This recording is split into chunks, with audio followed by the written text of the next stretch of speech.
నేను ఒకటే రాష్ట్రంలో ఉండి అందరికి విజ్ఞప్తి చేస్తున్నా. ఎన్టీ రామారావు గారు అన్నదానం ప్రవేశపెట్టారు తిరుమల పైన. దాన్ని కూడా నాసిరకం భోజనం పెట్టే పరిస్థితికి వచ్చారు ఇటీవల కాలంలో.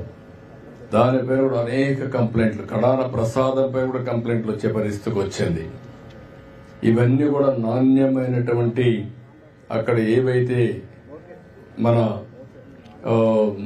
దానికి కావాల్సినటువంటి ముడి సరుకులన్నీ కూడా నాసిరకం వాడడం, అది కాకుండా పవిత్రమైన దేవాలయాల్లో కూడా అపవిత్రమైన ముడి సరుకులు వాడడం, ఇలాంటివన్నీ చేసి కంపు చేశారు. ఇప్పుడిప్పుడే అక్కడ కూడా స్ట్రీమ్ లైన్ చేశాం. ఒక దూరదృష్టి మీరు ఆలోచిస్తే ఎన్టీ రామారావు గారు ఆ రోజు ప్రారంభించిన అన్నదానం ఈ రోజు కార్పసే మొత్తాన్ని జరిపే పరిస్థితి వస్తుంది. డే బై డే ప్రజలు ఇంకా కాంట్రిబ్యూట్ చేస్తున్నారు. ఎప్పుడైనా సరే ఒక మంచి వ్యవస్థను ఎస్టాబ్లిష్ చేసి ఒక పవిత్రమైన కార్యక్రమంగా దాన్ని తీసుకున్నప్పుడు ప్రజలు స్పాన్సర్ చేయడానికి ఏమాత్రం వెనుకాడనే దానికి అన్నదానం టీటీడీలో ఒక ఉదాహరణ అని చెప్పి నేను మీకు తెలియజేసుకుంటున్నాను.